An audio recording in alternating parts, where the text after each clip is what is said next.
Hello again, everyone, and welcome back to Reddit Aliens. I'm John, and as always, thank you so much for being here. A good topic? Let's do it. What's your creepy, unexplainable story that was confirmed to you as an adult by your parents? Please remember to like, share, and subscribe. This happened between my dad and Grandpa, and both have told me about it. When my dad was a teenager, he lived in southern Idaho and would often go hunting with my grandpa out in the wilderness. On one of these hunting trips, they'd left town Friday afternoon once. They both got out of school. Grandpa was a PE teacher and planned to camp in the bush, then hunt Saturday and Sunday. The next morning, they got up really early to hike to their hunting spot at like 3 or 4 a.m. when it was still dark out. They kept their lights off because the moonlight was strong enough that they didn't need flashlights. Plus, they didn't want to alert any potential prey. As they were hiking, my dad turned around to get a look at the shallow valley below them, and he noticed a bright red light that buzzed around the valley extremely fast while making absolutely no sound. They were the only humans for miles around. This was back in the 70s, so drones weren't a thing at the time. After a few moments of staring at the light, my grandpa whispered to my dad to keep moving. They kept walking. He'd occasionally check behind him and see that the red light was still there. Eventually, my grandpa stopped along a ridge, got down on his stomach, and pulled out his binoculars. It was at this point he revealed that he'd seen the light all the way back at their campsite among the brush and tall grass and wanted to hightail it out of there before my dad noticed. They spent quite a while watching it from up above. It moved about so randomly that they couldn't figure out what it was up to. Dawn was just beginning to rise, but it was still relatively dark out. My dad then turned on his headlamp so that he could look for his own binoculars when the light suddenly let out an extremely loud screeching sound. Both of them told me it left their ears ringing for quite a while afterwards. When it stopped, it quickly bolted off toward the sunrise. Both of them were extremely freaked out and refused to move from their hiding spot until the sun had fully risen. They spent the rest of the day slowly walking back to their campsite and immediately packed up and left the area. I'm late, but this one is silly. When I was maybe 7 or 8, my sister was 5 years older than me. We went to bed for Christmas Eve, lived in a trailer, so not a big house or anything. We couldn't sleep, obviously, the next day being Christmas and all. Then around midnight-ish, we hear what sounds like trotting and then sliding on the roof. We shared a room, so we just looked at each other. Then it happened again, and we heard it stop and a footstep. We both said, "Did you hear that?" And we heard the step, and at this point believed sled take off. I think we went out to the living room and found Mom and Dad still up, and they helped us look outside from the door. But both parents confirm it happened. And even though we're adults, and we all know the truth, they still claim it was not them. Like my parents, knowing that we know Santa isn't real, are you sure, would tell us the truth. But this is one they still refuse to say they did not make those sounds, and were confused by us rushing out. I'm 30 at this point, and they still say it wasn't them. I don't know. So I used to have nightmares of this humanoid creature. It was tall and skinny and bald, but had a hole in its chest. I used to think it was just something I saw by chance in a movie or music video my mom watched, and she was a horror fanatic. The main nightmare I had of this thing was I would be playing with some dolls, and it would come out of nowhere, picking me up and carrying me around, telling me it was going to cook me up and eat me and make my mom watch. Sometimes it would even say it would make my mom eat me too. I was about 19, almost 20, when I had the same nightmare again and ended up wetting my mom's guest bed. I went to her to let her know what happened and for her to help. She was pissed off and wanted to know what could have caused an almost 20-year-old to wet the bed. I told her about the nightmare, and she stopped helping me with the sheets and just stood there before she started to tear up. I was confused and asked her what's wrong. She didn't say anything for a few more seconds, and I got really concerned and went around the bed and hugged her. When I hugged her, she started crying and told me she was sorry, that she didn't think I would remember. I asked her what she meant, and she told me about a man she had dated when I was almost 3.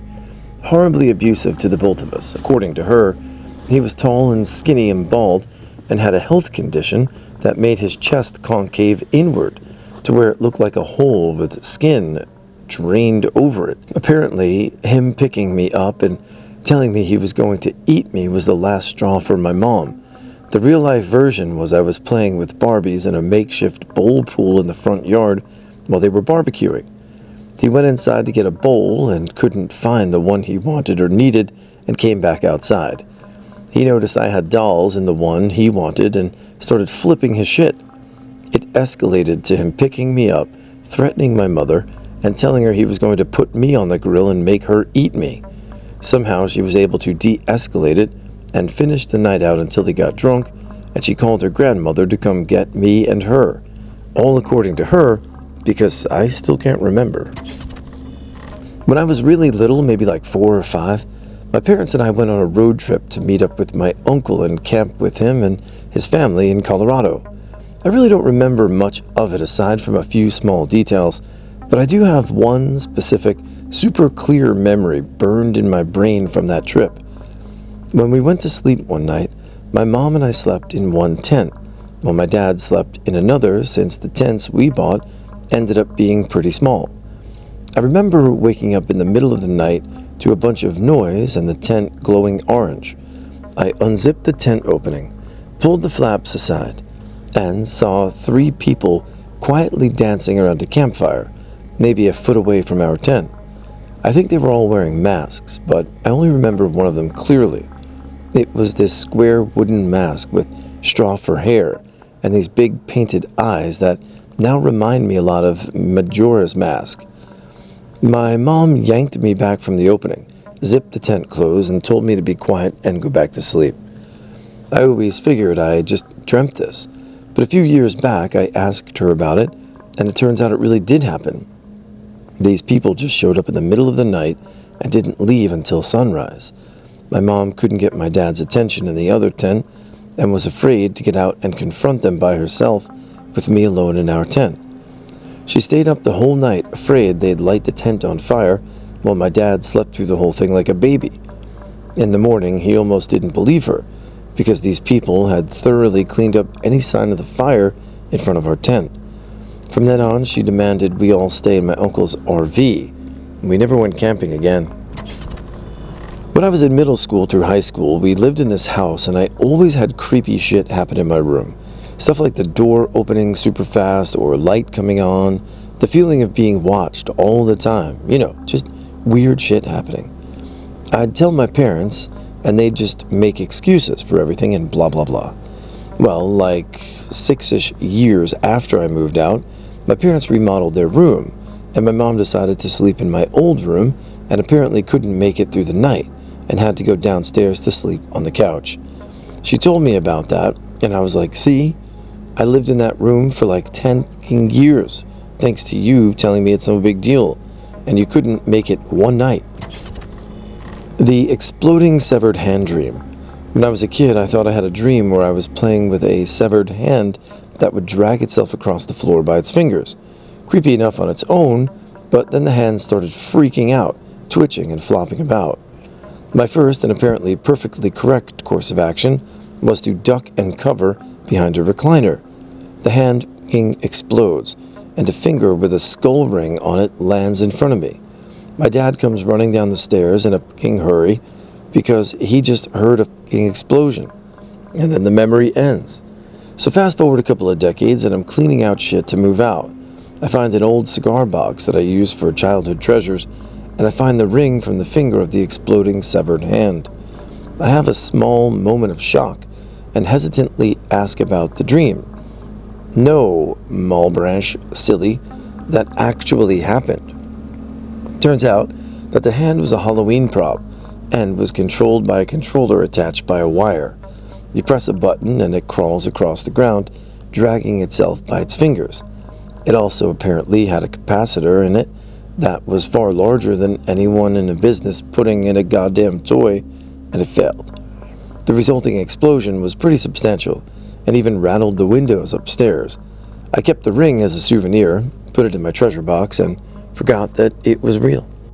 It's pretty wild how we can process things differently as children and how it presents itself as an adult, and what's sometimes assumed as a overactive imagination just turns out to be processing mechanism. So pretty cool and scary.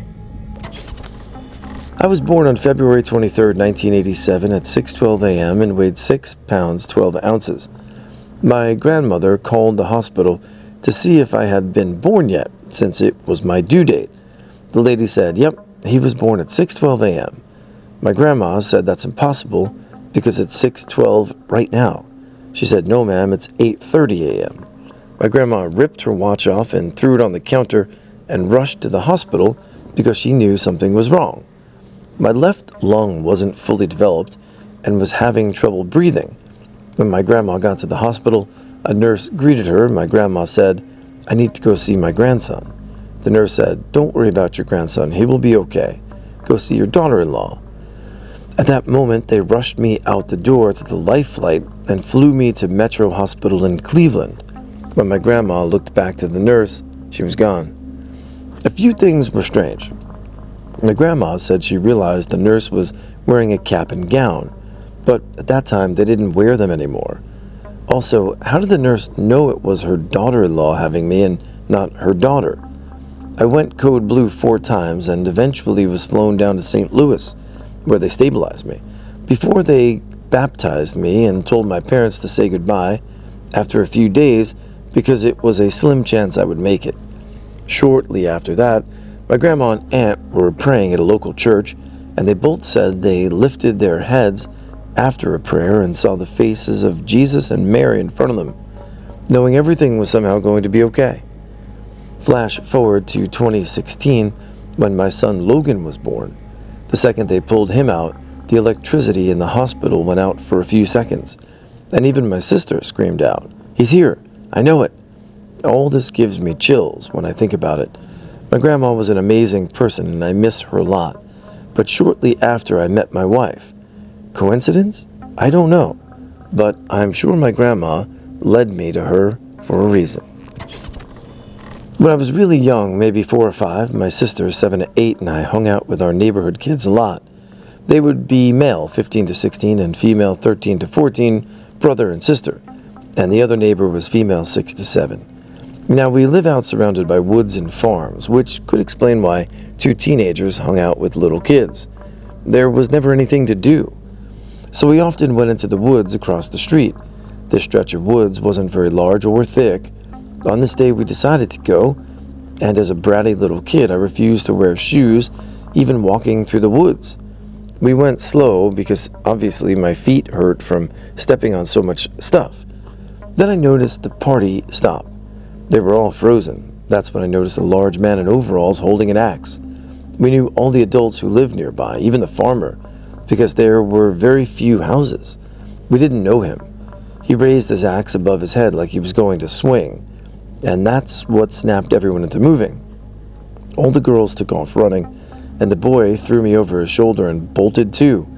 I was faced backwards so I can see him running with the axe still up. I don't remember what happened after. We made it out of the woods, other than never seeing him again. In case you're wondering, there were no reported murders in the area. It's a small town, so I would know. Though an elderly couple down the road was murdered about a year prior in a home invasion. I was young, so I don't know anything else, other than it was gruesome and brutal. Anyways, I remember the Axeman clear as day, but always assumed it was a story I made up in my head or dreamt. I never talked about it. My sister never talked about it. The older neighbors moved soon after. This was planned before the incident. The younger neighbor never talks about it and eventually moves. But last year, about 15 years later, she comes to visit. We haven't seen her in years. Somehow the Axeman comes up. My sister and neighbor confirm all parts of the story. They even remember more than I do. It was all real. I recently mentioned this to my nan, and she remembers, but when I was about 3 or 4, I was supposed to be sleeping, and my nan was looking after us. But I walked into the bathroom where she was, and she asked why I wasn't sleeping. So I said Granddad was reading me a story. My granddad passed away in the January before I was born in June. I think I upset her more than anything. Never met him, but seen pictures, so I obviously felt he was close to me. Fast forward to when I was a teenager, my parents finally gave in to my wishes for a dog, so we had Bailey. For some reason, we were chatting about reincarnation and how it would be funny if Granddad came back to us through Bailey. And at that exact moment, Bailey turned his head, looked at us, and stuck his tongue out in a weirdly playful way that the dog doesn't do. Strange, but thinking back, it doesn't scare me. It just makes me miss my granddad, who I never met. When I was 9, we went on a family trip to China. My family's always been the adventurous type, so naturally we couldn't just go look at the Great Wall or whatever. No, my parents hired a driver to drive us around rural Sichuan to visit yak farms and climb glaciers and shit. So anyway, one night we had to stop in the middle of nowhere. I think we ran out of gas or something, and ended up in what I guess you would call a village, although it was basically a long dirt road with one very creepy hotel. Didn't look like much from the outside, but when you went in, the lobby was this very creepy, almost Victorian-looking ballroom.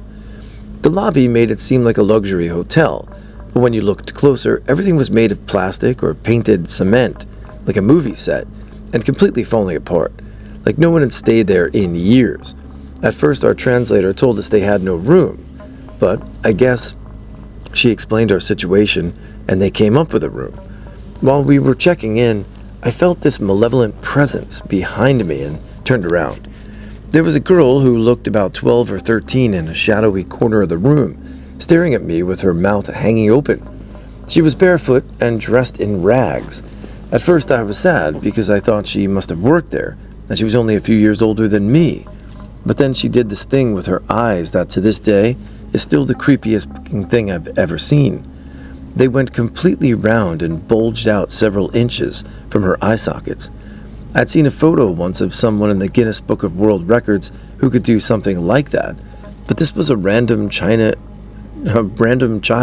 in rural China doing this at me for seemingly no reason. By the time I got my parents and older brother to look, she popped them back in her head and looked normal. When we got to our rooms, there was mold on the ceiling and cockroaches everywhere. There was one bathroom for the whole floor down the hall. The lights didn't work. I went to pee with a flashlight. I turned it on, and the girl from the lobby is effing sitting there in the corner of the bathroom in the dark with her effing eyes bugging out again. This time, she'd got a baby with her, just sitting motionless next to her in the dark, completely inert. Then, she starts making this sound with her throat, like the girl from The Grudge. I freaked out and ran back to our room. By the time my brother went, she was gone. So naturally everyone thought I was making shit up or being dramatic. But then, when we went out to dinner, she was effing waiting for us in the lobby, again with the inert baby. This time I made my brother look right away, and he caught the eye thing for a second, which is how I know I didn't imagine it. I don't think he wanted to admit it, but it definitely freaked him out a little bit. We go to dinner at one of the little tin shacks down the road, and she effing followed us all the way there and sat down at the table next to us. By this time, I'm close to a panic attack. Every time I try to point her out, she'd pop her eyes back in, so the most my family saw was a quick glimpse. They admitted there was something off about her eyes, but other than that, they didn't seem too concerned. We got a lot of stares since there were no tourists in the countryside, but this was something else. I don't know how to explain it, but I was positive she was staring at me specifically, like she wanted something from me. We noped the F out of there early the next morning. I can't prove this has anything to do with making cursed eye contact with this girl's spirit demon child, but some creepy things that happened on that trip or after. We had tea, and my tea leaves spelled out toxic. My brother got really sick. He blamed the food and lost quite a bit of weight. I started getting really depressed or moody without knowing why. Eventually, I'd be diagnosed with major depressive disorder as a teenager, but I don't remember having any symptoms of depression before that trip. I try to tell myself it was just a random girl who happened to be able to do an eye trick that only like 2 other humans on the planet have proven they can do, but I don't know. Sure was creepy though.